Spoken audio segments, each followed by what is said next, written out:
Hello everyone, welcome to part 2 of our Moonlight scene. What I've done here is I've removed the masking fluid with just a regular eraser. Just be careful not to push too hard because we don't want to scratch the paper. And now what we're going to do is lay some color down in this moon here. As you can see, the background has dried. It's pretty light. This is exactly what we want, right? So let's go ahead and don't forget to change your water when you do this. You want clean water. So now I'm wetting the inside of the moon. I'm not going to go all the way to, because I don't want it to bleed. And I'm adding a little bit of yellow here.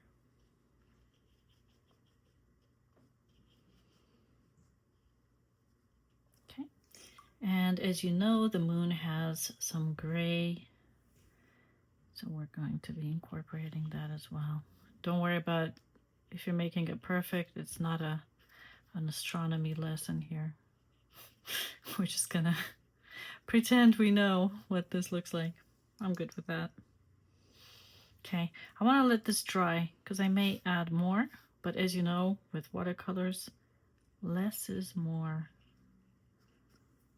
Less is more until you figure out how they dry. And different pigments will dry differently too, so.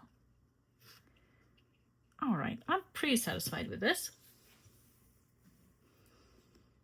Of course, we have the gold here, but this is like the frosting of the painting, right? That's the final step. I'm not gonna wet this area anymore. This is exactly what I want because now I'm gonna be very precise with my trees. And we also have to be a bit strategic now, right? When you look at the painting this way, you want to identify the shapes that you're seeing in it. So what are you seeing here? I kind of see a little path here, right?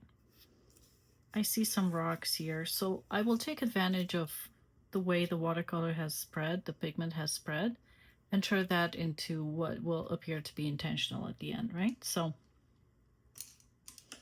let's do that.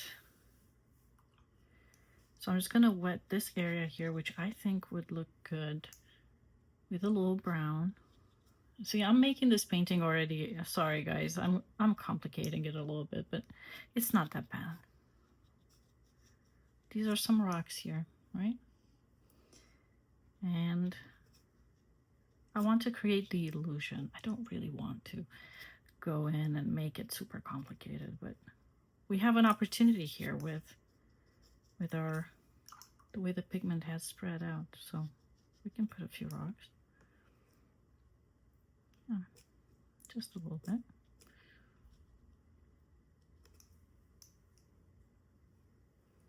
Makes your landscape a bit more interesting. I'm gonna add a little bit of yellow ochre here, pretending that this is a little path that goes into this forest.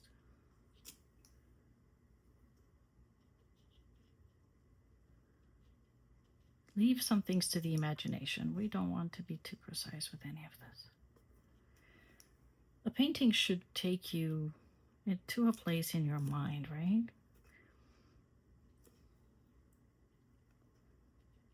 It shouldn't tell you exactly where everything is. Leave something to the imagination.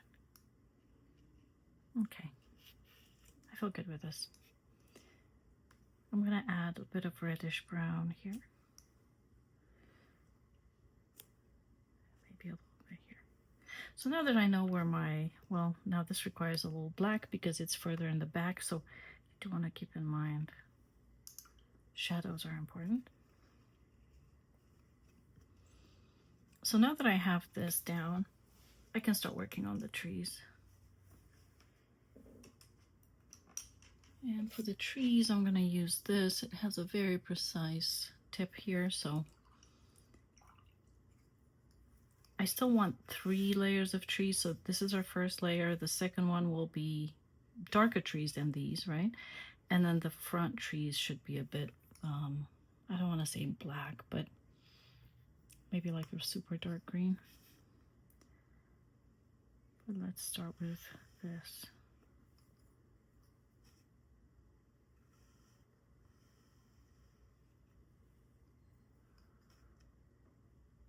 paint these just go in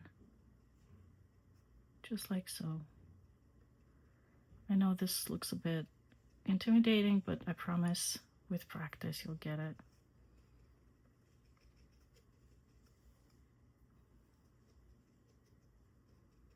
And you do want to have darker areas here next to the trunk. All of that area is a bit darker. So do that.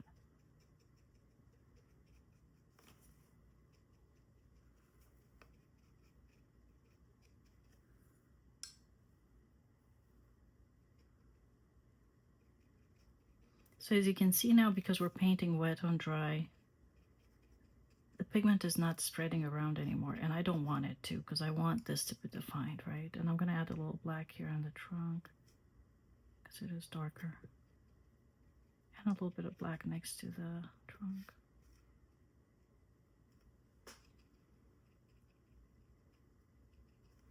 Okay, I like it. On this other side, I'm going with navy. Actually, I think this is Payne's Gray. Oh, it's a little purple in it.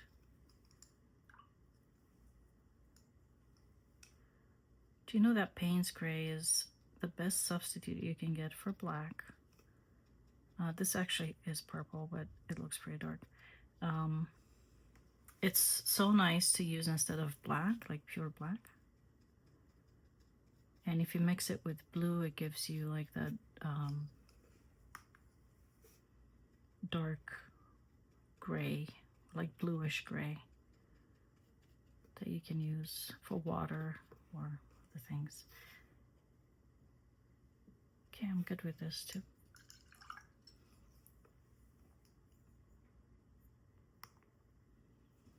I'm gonna do a green tree here. Well, actually, more like in this area. And you can intersect them. I mean, in nature, of course, they do lay on top of each other this way, so it's totally fine. In fact, I like this effect, the blending from the green to the... doesn't bother me. Oh. See, my brush had a bit too much water, but we're not mad about it. It's okay. It's watercolors. There's water in them. Okay. Now remember, as we get closer to this area, we want these trees to be lighter, right? Because the moon is still illuminating this area here. So I'm going to do like half a tree here. That will make this look very natural. Just pretend that the other half is hiding somewhere over there. Which it is. It's there, you just can't see it.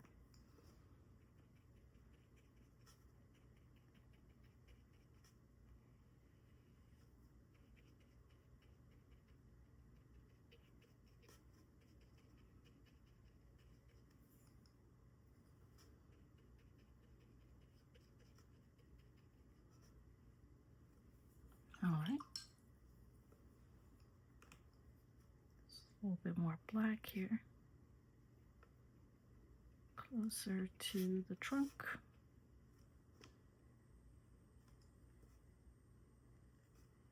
And if you see that, you know, the color gets too light, you can always add more. Okay, I'm moving towards this area, so I'm going to start going lighter. That's almost a little bit too light for this section, but we'll go with it for now. Let me actually bring in a bit darker green here. I want this over here.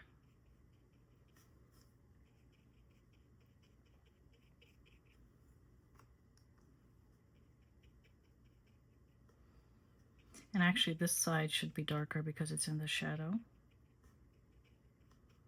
And the other one, I'll add a bit more yellow there.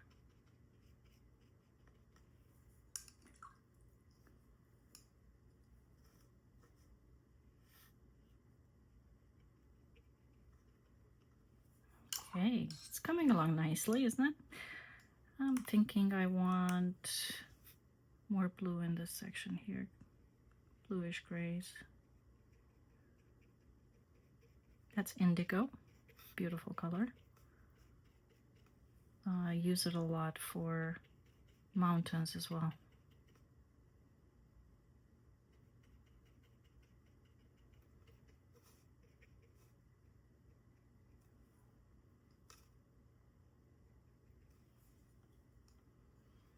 A little black here, just for some shadow.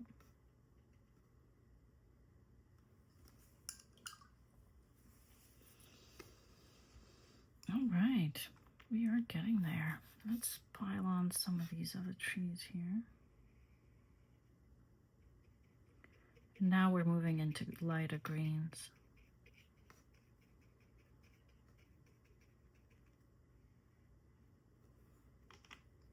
On this side too.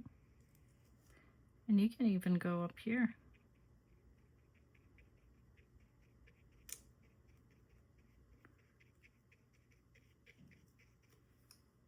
I think I'm gonna leave the sky as it is. Initially I thought it was a little light, but now that I'm seeing it, I think I'm just gonna leave it as it is. And that's what I'm talking about when I say intuitive painting, right? Just go with the flow.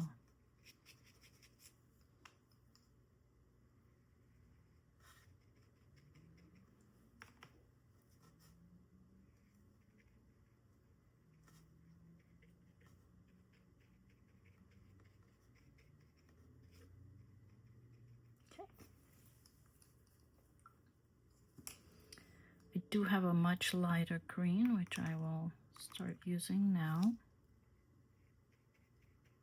As you can see, this has a lot of yellow in it, and that's exactly what I want. Maybe we need a bit more of this here. It's a little too light.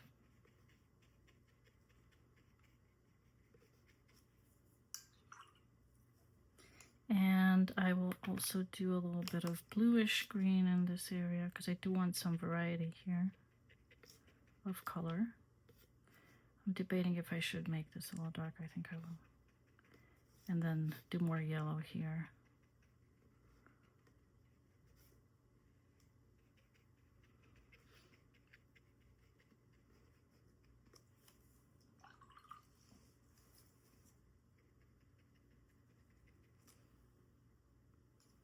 Okay, now I'm actually packing some yellow for here, which mixes very nicely with that color. And at this point, this tree over here can actually be completely illuminated.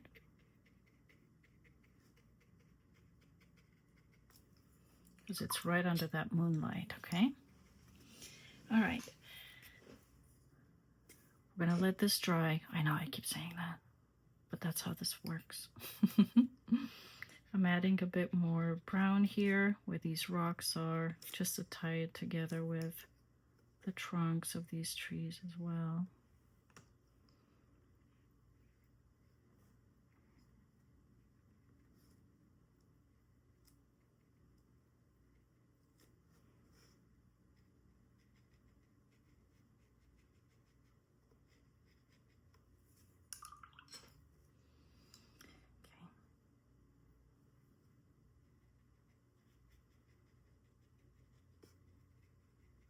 And because this section here is illuminated, we can add a bit more yellow in here too.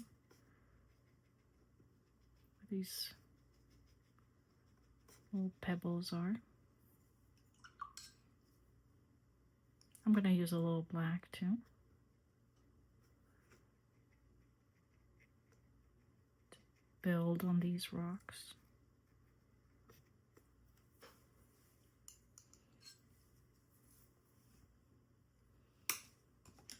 This section here should be a little darker at this point because it's at the forefront of our painting, so I'm going to go in with a bit more purple.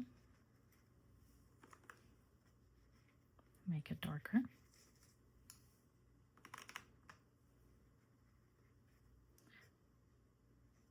Okay, I'm going to leave it as is.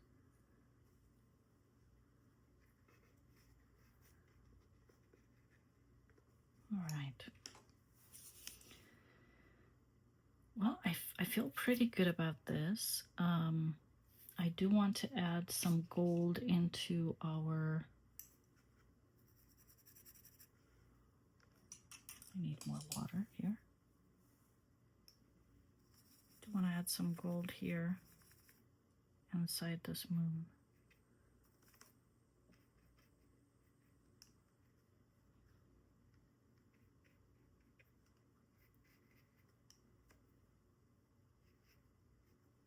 Okay.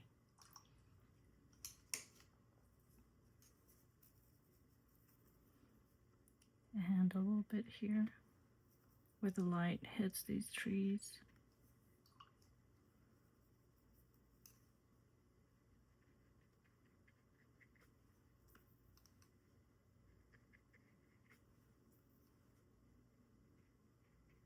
See how pretty that is?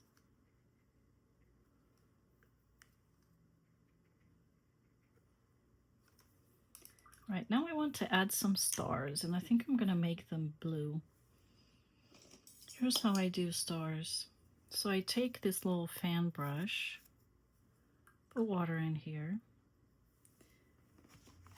and I'm gonna use this color over here, I think, because that's pretty. Well, we'll see if it's too light. But then what you want to do is make this like creamy mixture here. Okay. And all you do now is just splash. See that?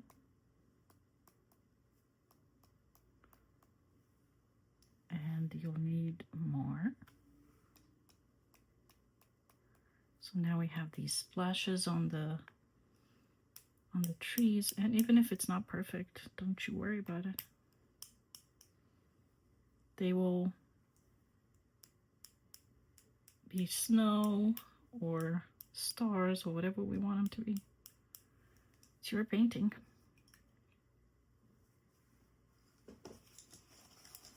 It's a little messy, but it's worth it.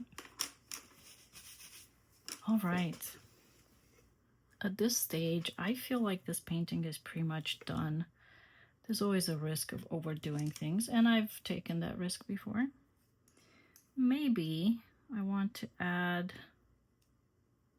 I do want to keep it pretty simple though, but maybe I'll add a little greenery here. Just imagine that there's some grass patches around here.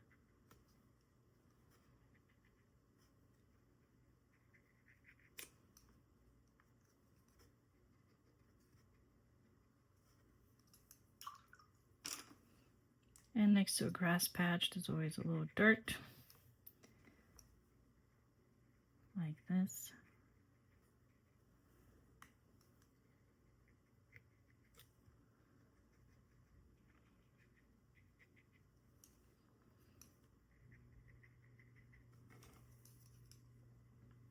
Okay, our painting is pretty much done. I'm gonna let this dry, and then I'll film a quick video showing you the final result because it will get slightly lighter. But I'm happy with where we're at. I hope you give it a go and post your photos on my posting. I want to see how it worked out for you, okay? Have fun, and I'll see you next time.